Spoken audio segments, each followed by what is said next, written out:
Wow, 4 bosses down, halfway there. This is actually a lot farther than I've ever gotten in any other time I've played MegaMari, so it's quite an accomplishment if I do say so myself. Now, the next half of the game we have here is probably the way more difficult chapter, and because I've decided to take it up a notch, we are going to play, in my opinion, one of the hardest stages in this game. That would be Yuyuko Saigyouji's stage. I am not looking forward to this, although, from my extensive practicing, I have found a method that I can use in order to get past it fairly easily, hopefully. Anyway, here we start out in some kind of temple shrine place with FOEs in their little helmets. Lots of FOEs in this stage. Also, we have the introduction of this enemy. It's a shrine that takes a lot of hits to kill and will very slowly shoot balls of hitting things at you. I'll give you a little demonstration of that right now. Also, only inside that little part of the shrine is where it can be hit. It's invincible everywhere else. This stage is also quite fond of its crows.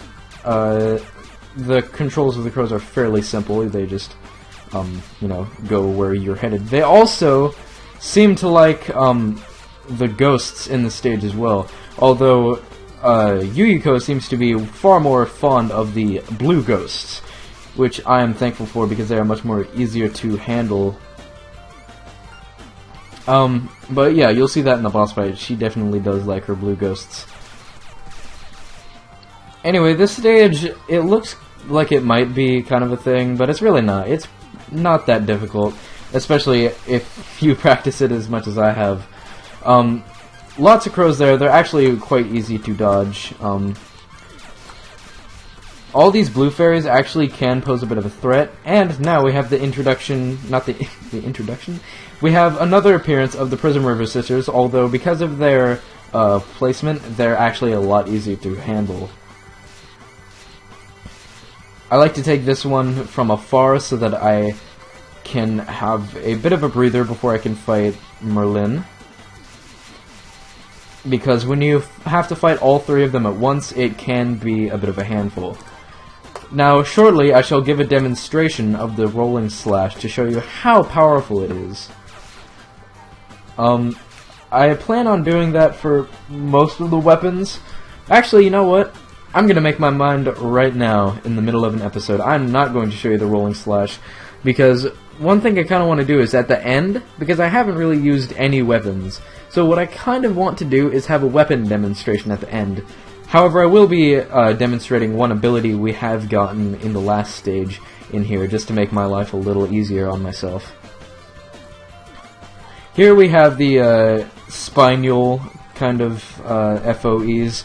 As long as you're careful with your jumping, they're not too difficult. And here, we have easily one of the most difficult parts in this stage.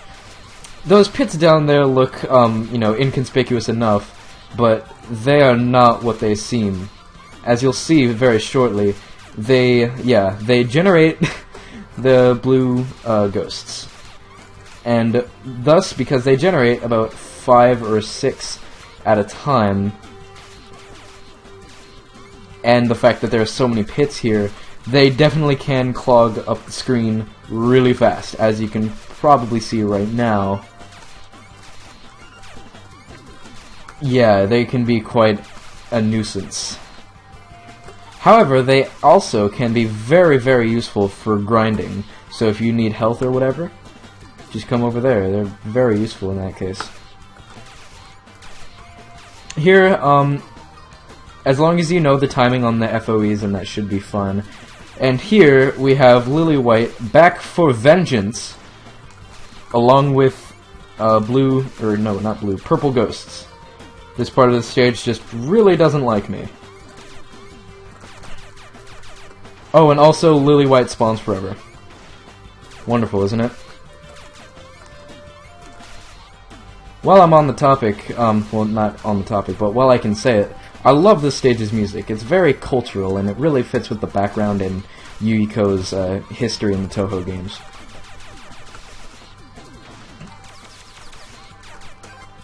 Going with a take no prisoners attitude is very nice in this part of the stage because it just makes everything go much faster.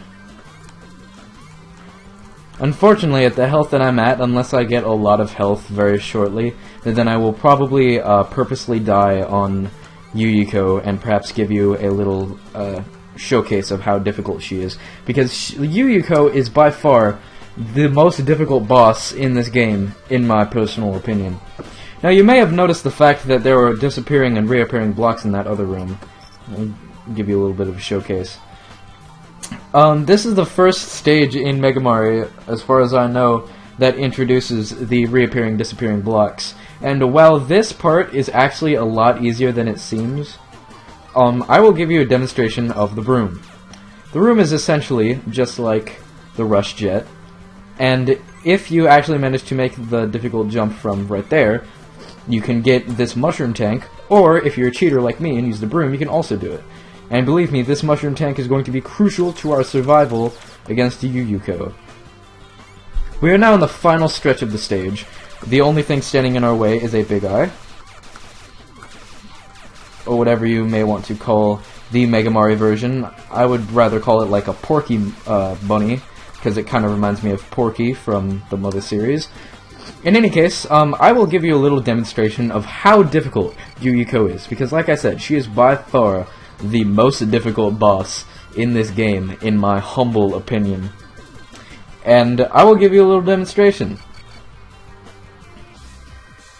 Yuyuko may seem slow and, slow in walking, slow in animation, and her fight in itself is very slow. But you may notice that her weapon involves the blue ghosts, and she in fact surrounds herself with blue ghosts.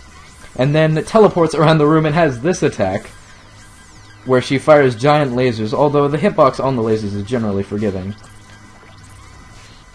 You want to be careful when she teleports from her shield, because if she goes directly above it, then she is virtually impossible to jump over. When she releases her shield from the air, it has a different effect than on the ground. The shield in the air will go towards you rather than at you in the horizontal direction.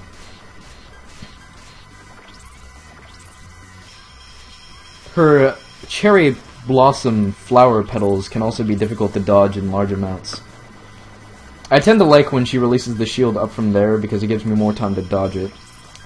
The butterflies she releases into the top part of the room turn into blue ghosts that disappear when they drop to the ground.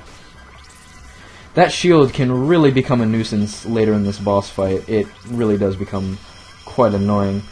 You also may have noticed that this boss fight is horribly slow-paced. Such is the curse of Yuyuko when you fight her in MegaMari. Her fight is oh so slow-paced. If I actually... Okay, this is Yuyuko's desperation attack. As you can see, it's quite a problem. She just floats in the air and constantly shoots two giant laser beams at you.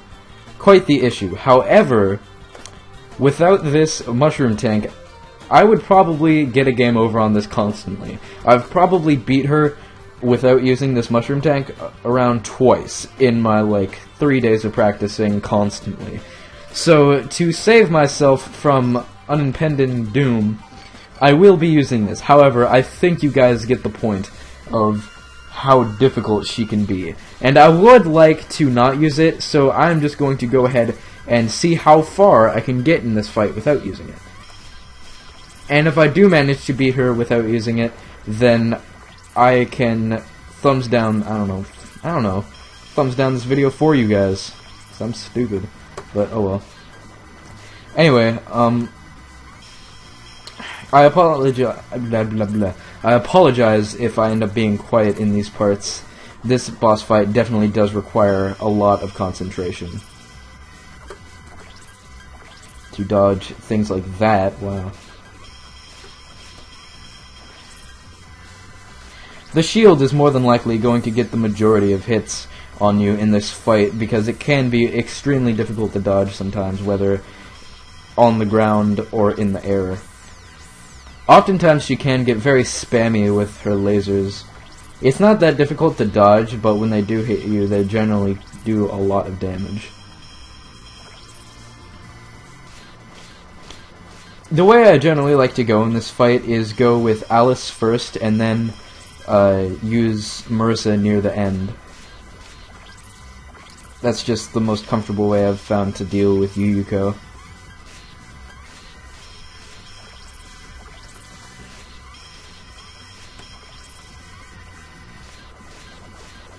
Like I said, this fight is very slow-paced, so that might be something you want to keep in mind if you ever play this game. While I have the opportunity, I should say that Yuyuko's weakness is Eren Yagokoro's weapon. So one course of action you may want to take is beat Eren before this, because it actually makes her fight a lot easier. I will probably take on Eren's stage next, just to show you, because that stage is probably the most infamous in MegaMari, just for its immense difficulty. The butterflies, contrary to what their hitbox may make you believe, are actually able to cause damage. And it is very annoying when you're trying to, say, jump over the shield and the butterflies end up hitting you. Alright, Yuyuko, let's do this. Your desperation attack is the cause of the majority of my game overs, and if I actually do beat you without using the mushroom tank... No. Die, spawn of Satan! Thank you. Wow, I actually did not use the mushroom tank. I am a huge liar. I apologize. Well, at the very least, we have a mushroom tank in case we need it against, I don't know, the place that happens after, you beat all the 8 bosses, which is Petuli's library. Anyway, we have the weapon here. Alice's version of the weapon is, the ghost shield, actually, the thing that surrounds Yuyuko, and I believe that Marissa's version, well, okay, I don't remember it, but what I do know is that it's not as good, really, as the laser, so I'm just gonna go ahead and go with Alice. Alex actually got the pretty good end of the stick as far as weapons go in MegaMari, so yeah, that's a bit of a thing. So, we change into a turquoise and pink color, very stylish, and oh wait, Recarnation Ghost is the name of that weapon, and we are back at the ever so familiar password screen. So, I apologize for the more than likely immense length of this episode, and I also apologize if the audio is a little weird. My mic is kind of situated in a strange spot. I also apologize if this episode was kind of boring, because yeah, I gotta say, not a lot happened in it. Just kind of beat Yuyuko. But anyway, thank you all very much for watching regardless, and I will see you in the next episode.